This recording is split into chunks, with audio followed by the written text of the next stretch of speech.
Thank you very much. Our able leader of Parliamentary Front, my leader of opposition when I was here, Right Honorable Winnie Kiza, distinguished guests, honorable members, ladies and gentlemen, a very good afternoon to you.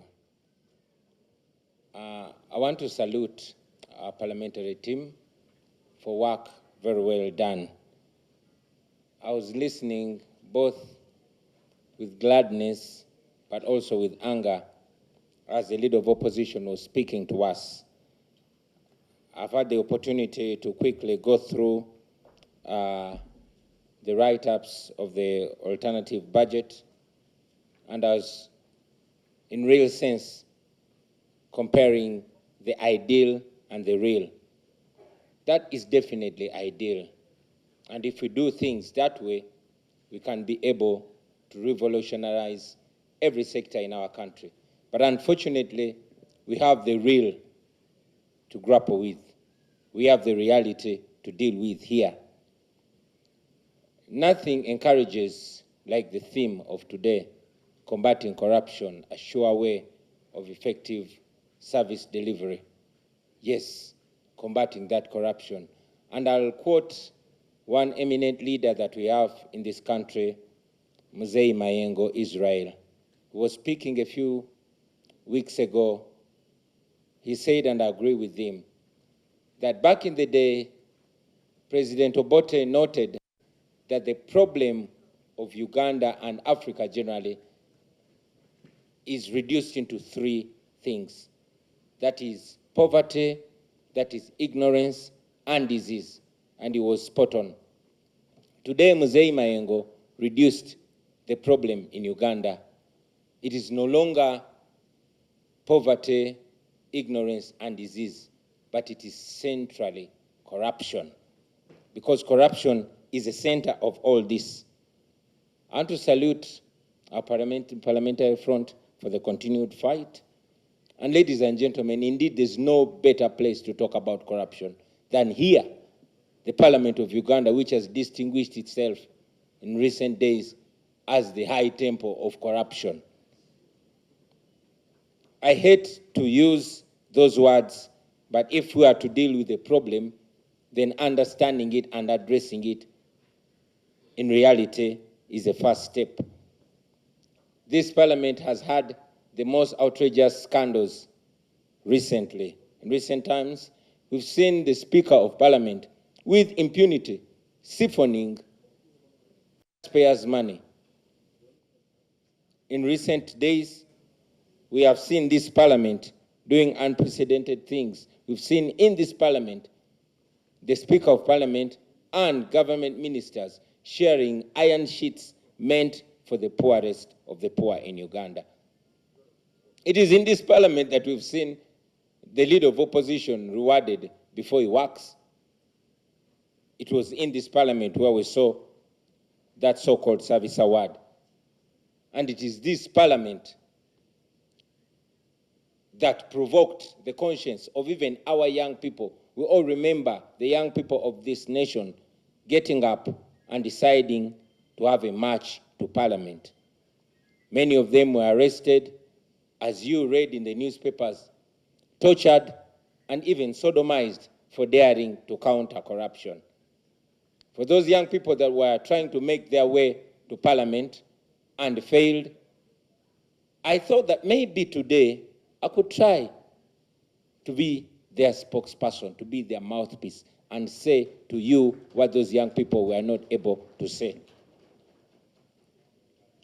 Friends, corruption, I think, has become cliche. It has become, corruption is too cool a name to give to what is being done. A while ago, the head of Transparency International defined corruption, and I agree with him, as the cold and calculated robbery of a people's future, of people's opportunities. And I agree, because it is corruption that has stolen the future of the people of Uganda. Many of you who are under 50 have seen that corruption has robbed all your youthful and useful days from you. Corruption has stolen the vision of Uganda from the people of Uganda. I could go on and on and on about corruption, since we Ugandans all know that our country ranks number 140 out of 180 countries, the most corrupt. That means we're only 40 countries shy from the corruption trophy. A situation where we lose almost half of the revenue collected in Uganda. That corruption should be, looked at as a corruption in crisis level. We are in trouble because of corruption. The Inspector General of Government, the current one, who we expect to most understand corruption, defined it, simplified it a few weeks ago in an online video, and I agree with her. She once again told us that we lose to the tune of 10 trillion. I believe it could be more to corruption. But again, she goes further to break it down to us and tell us that out of the 45.9 million Ugandans, it is only 350,000 Ugandans that are in that circle. Now, these are not the people controlling the country or our economy. These are just a group of people that I would call enablers, including some of you members of parliament, including all the people that are being used. But again, she goes further to show us that a small group of people, that even 10% or less of the enablers, that is roughly 35,000 people. This is a small group of people that is milking the entire country, and we all know these are the people that have decided that our country is supposed to go down the drain.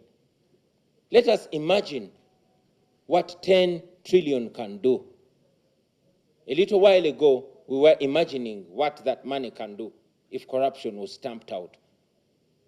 10 trillion lost every year. Imagine what that money can do to our road network. Imagine what that money can do to our hospitals and health centers. Imagine if we set out to use that money to transform our schools. Unfortunately, that money goes to a few. So as we stand here, ladies and gentlemen, we should reflect on so many things that have been said. Otherwise, we'll continue saying it and saying it and saying it.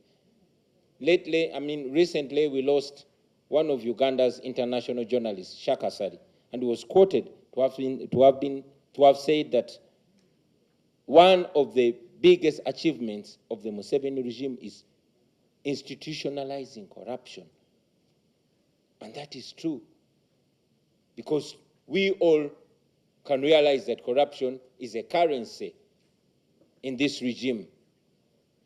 Corruption is used to reward the corrupt and to silence or even eliminate those that are fighting it. It is the sure way of General Museveni to hold on to power. And now we are at this parliament, I can even dare say that this our parliament has also been reduced. This our parliament, just like the Museveni regime, it attracts the worst of characters and corrupts the best. It is my hope and prayer that our leadership here will not be compromised like it was a while ago. So I want to implore all of you, friends, that you are supposed to be the voice of those people, the majority, that are overtaxed but receive zero or very limited services from the government. I want all of you to know that it is possible if you stand firm. It is hard to stand firm. Our leader of opposition said one time, and I agreed with him, that when you fight corruption, corruption fights back. I just want to assure you, friends, that for those of you who fight corruption, you will never fight alone. We, the people of Uganda, will stand with you. We will back you up. We will fight with you. And as we are taught, a people united cannot be defeated. You won't be defeated. Finally, friends, I also want to mention that corruption, on a close analysis, is but just a symptom of a bigger problem. And that problem is misrule. That problem is dictatorship. That problem is a rulership, not a leadership. A rulership that has no account, that does not feel obliged with the people and is not answerable to the people. Friends, when you see flies hovering over a mess, you don't just spray the flies. You remove the mess and the flies will go away. We need to remove this dictatorship and corruption will be history. Thank you very much for God and my country.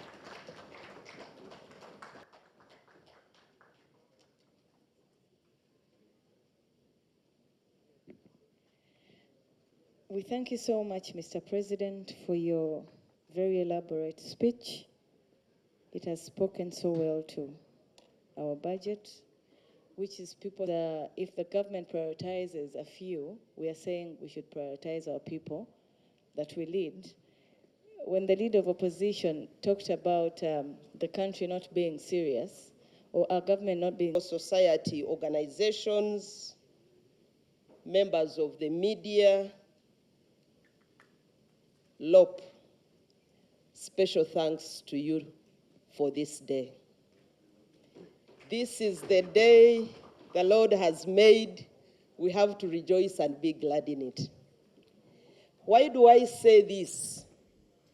This day gives us, members of the opposition, the opportunity to answer the Nabanjas of this country.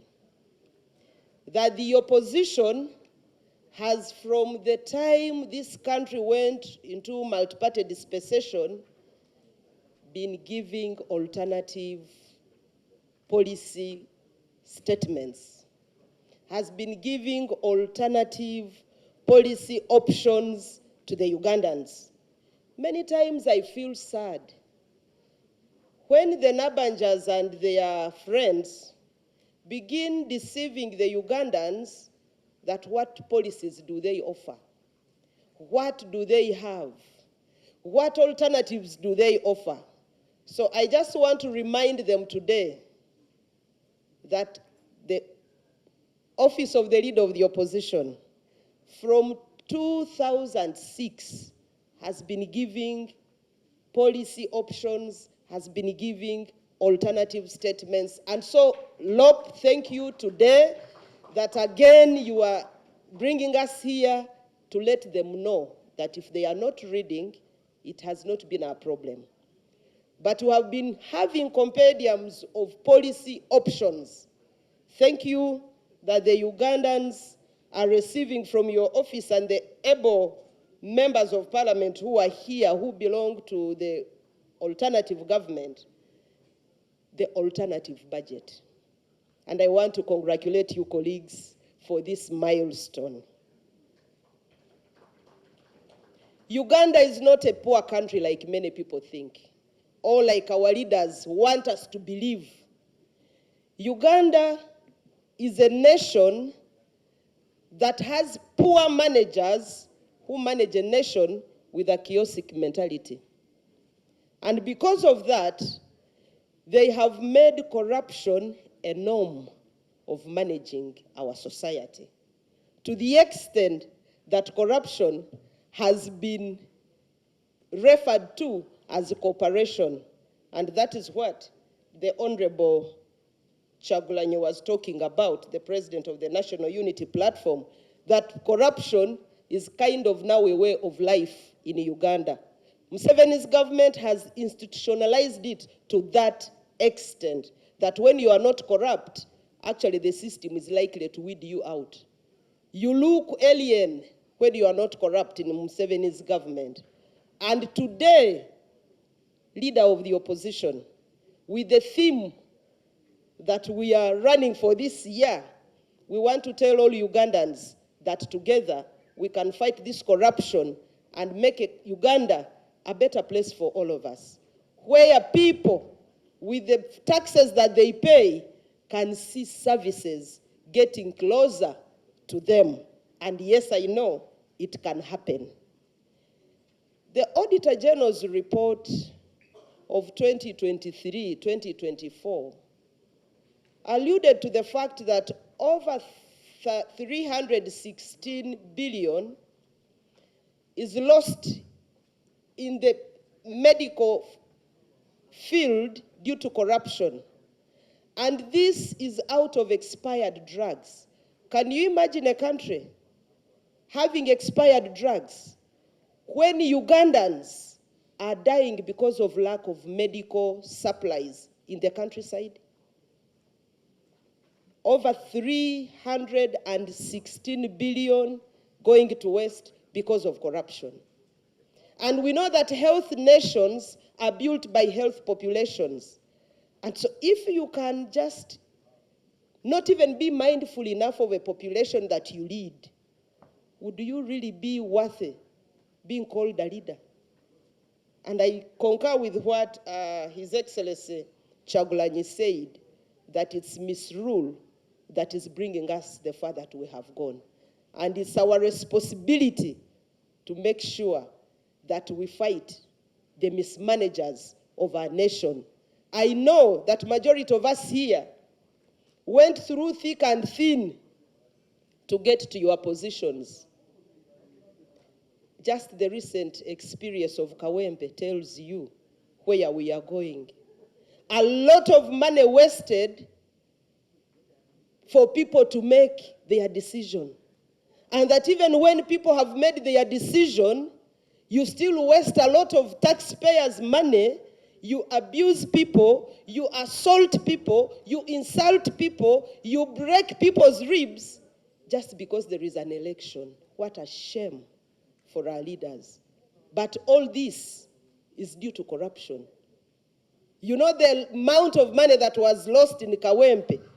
People, instead of talking about the issues that affect the ordinary citizens, they went on abusing members of the opposition. They have no agenda. They have no agenda. If you have an agenda, why don't you give it to the people so that they can vote you? We know that Museveni's agenda is impoverishing the citizenry of Uganda and making sure that we all remain in this poverty, because it is this poverty that he uses to hold us hostage in our own countries. Can you imagine a country where levels of employment are very low, and that agriculture is the biggest employer of citizens of Uganda, but even agriculture, they still tamper with it? A report from the Ministry of Agriculture indicated that over 445 billion was wasted to corruption out of abuse and misuse of essential inputs in agriculture. And yet I thought that if there is any government that is worth being called a government, would have been so keen on ensuring that they provide water for production, they ensure that people who are involved in the agriculture subsector get the best of what they want. Because this is one of the most employers of our Ugandans, but they still swindle the money from the farmers. What a shame. Leader of opposition, thank you for giving us this opportunity today to let the country know that Uganda is not a poor country, and for Ugandans to understand that corruption has devastating effects on human capital development and social equity of our nation. So the better we fight it before all of us are consumed by this sag of corruption. Ladies and gentlemen, I would not want to take you far because you all know what is happening. Much of the money that is wasted is our money. It's money that you and I pay in form of taxes. When they are wasting it, they don't want to let you know that it's your money. When I was still here as member of parliament, actually towards the end of our term, Uganda gave a contract to a company which was going to do roads in Congo. I kept asking myself, how do we begin doing roads in Congo when our own roads are still very poor? It's like giving food to the neighbors when your own children are sleeping hungry. And I kept asking myself, yes, it could be that we are getting businesses from Congo. Yes, it could be that possibly we are chasing security. But doesn't it also concern us that these roads are some form of insecurity to our own countrymen and women? Some of the roads that we are supposed to be worked on, I saw a clip of tourists sleeping in the middle of my road, the one taking me to my home from Chikorongo to Bwera. Tourists are taking photos in the ditches. Ugandan roads are becoming tourist attraction sites because of the way they look. Not that they look well, not that really everybody is admiring them, but because of the pitholes that we have. The potholes that we have are making our roads tourist centers. And then you stand here and you say, I'm a leader of a country. I've made your country look great. You've managed us for 40 years. And in 40 years, we still have dilapidated roads. We still have roads that can be used as graves. What a shame. And all this is due to corruption. So having a theme that talks about combating corruption as the only sure way to effective service delivery is a welcome idea. And I would like to equally call upon all of us here, stakeholders. Ugandans, let us make this our issue. Corruption hits all of us. I know that wherever you go, because of corruption, you are now the targets. People begin asking you, honorable, our roads, honorable, our roads. And yet you and I contribute to a central pool where we think that our managers, the managers of this nation, the so-called leaders at the higher level who control taxes, are supposed to answer to some of these concerns. It's being asked why the roads are not made. And yet for you, you have done your duty. Continue shouting, continue making noise, continue bringing these issues out. Someday, we shall overcome. But what I know, just like His Excellency, the President of the National Unity Platform said, the only way of ensuring that these ills are done away with in our society is by changing leadership. Because everything else rests upon leadership. We may speak and speak until we change the leadership of this nation. There is nothing much we can do. The only thing is to work harder and ensure that we change leadership of the nation. We get there and give better service, quality service to the population of Uganda. And I think that's why we are here today to say that even when they don't believe us, we can do it. And we have shown them that for us, we are ready to fight and make Uganda a better place for everyone. Ugandans, you better begin thinking. It is you and me that suffer the corruption of President Museveni. It is still you and me that can get Museveni out of his office. It is your office that he has mismanaged. So let us work hard and we change leadership and the governance of this country so that Ugandans can enjoy their taxes and live in a country worth being called the Pearl of Africa. I thank you.